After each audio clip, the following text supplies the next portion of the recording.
morning, students. Today we are going to revise our lesson, the protest movement. Already we have completed the lesson, but we will revise it today. Okay? Now, let us start the discussion with the racial problems and the civil rights in USA. What happened after Second World War? The United States of America emerged as a great power in world politics. In spite of general affluence, there were a number of problems in American society. One of the important issues was the racial problem in the country. Slavery was abolished in America in 1863. The black people residing as whites enjoy like the right to own land, to receive a good education and to vote, but here black people were deprived. In southern states, slavery existed for over 200 years.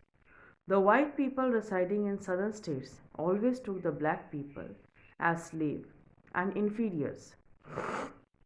Naturally, these people felt it difficult to treat them as equals. Very soon, the black people felt that they were discriminated against in all respects. Namely, they were prevented from voting.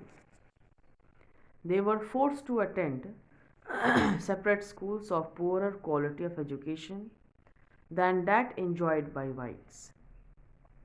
They were segregated in places like restaurants, on buses, and on trains. They had to do most unpleasant and ill paid jobs. Not only that, most of the trade unions, which mean to protect interests of the workers, refused to allow black people to join as members. The first organized attempt to campaign for the black people's right began in 1910 with the formation of the National Association for the Advancement of the Colored People (NAACP). But this organization failed to make any headway, and the black people were still treated as the second class citizens during the Second World War. The changed attitude of the government. 1946, the President Truman appointed a committee to investigate civil rights. The committee recommended that the Congress should pass laws to stop racial discrimination in jobs and to allow the blacks the right to vote. The committee itself gave several reasons for its recommendations. Some politicians felt that it was not morally right to treat the blacks in this way. So it was a waste of talent to exclude the blacks from the top jobs. The blacks gradually became outspoken in their demands for the civil rights. America could not claim that the country is really a democratic country. Nationalism had gradually developed in Asia and Africa. Now, these new states might turn against America and move towards communism if American whites continued this unfair treatment towards the black people.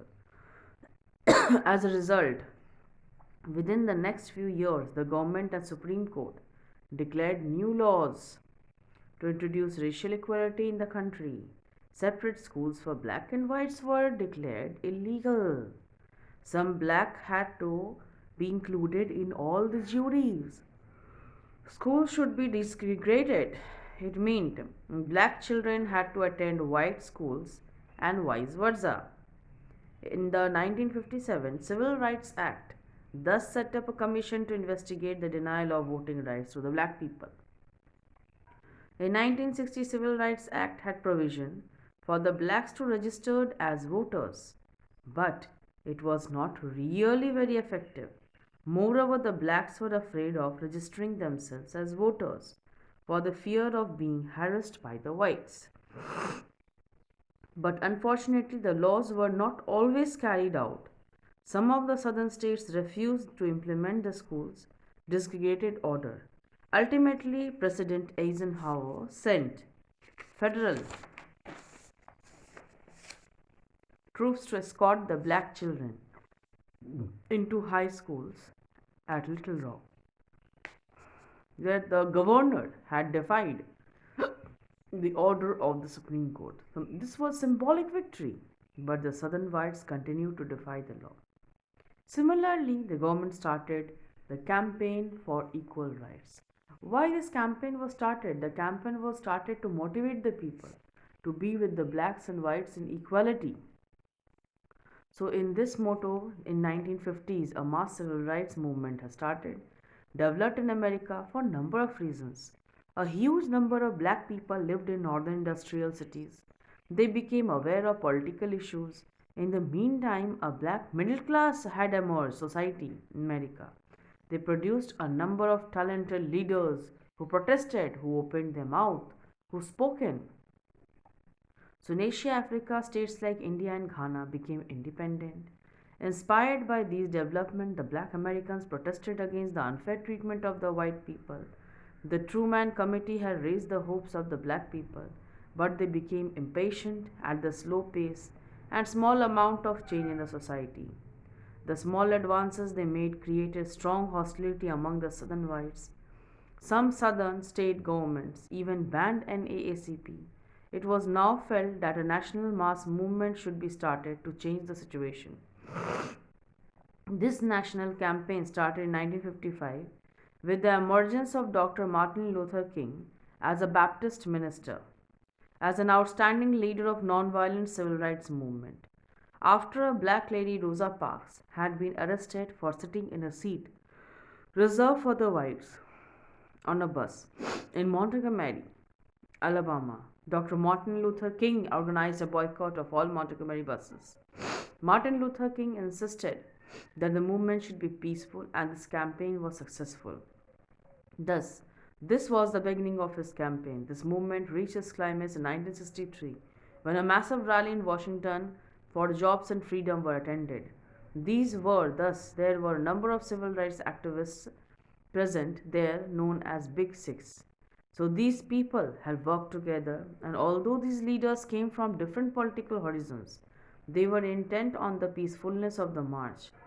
There were own marshals to ensure that event would be peaceful and respectful of the law. Martin Luther delivered a speech in which he talked about his dream of future. That is, I have a dream, the part of the speech spoken by Martin Luther King. Another important feature was that a lot of feminine civil rights groups had participated in the organization. This march can be remembered for the I Have a Dream march, a speech, but for most of the female activists, it was a new awakening forcing back. Thus, the progress was very slow, and some blacks broke away from non-violence movement and thus formed a number of militant organizations. Democratic Presidents Kennedy and Johnson were sympathetic towards the demands of black people. Kennedy appointed first a black ambassador of USA. He also presented a civil rights bill to the Congress. This bill was passed in 1964 after a debate lasting 736 hours.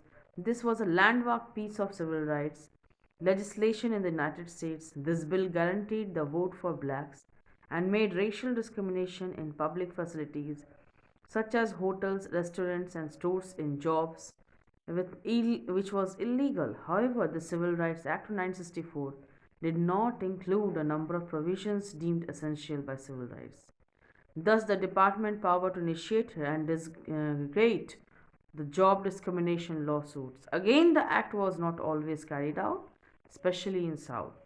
So Johnson introduced the Voting Rights Act. Now, Voting Rights Act was introduced, in which to make sure that black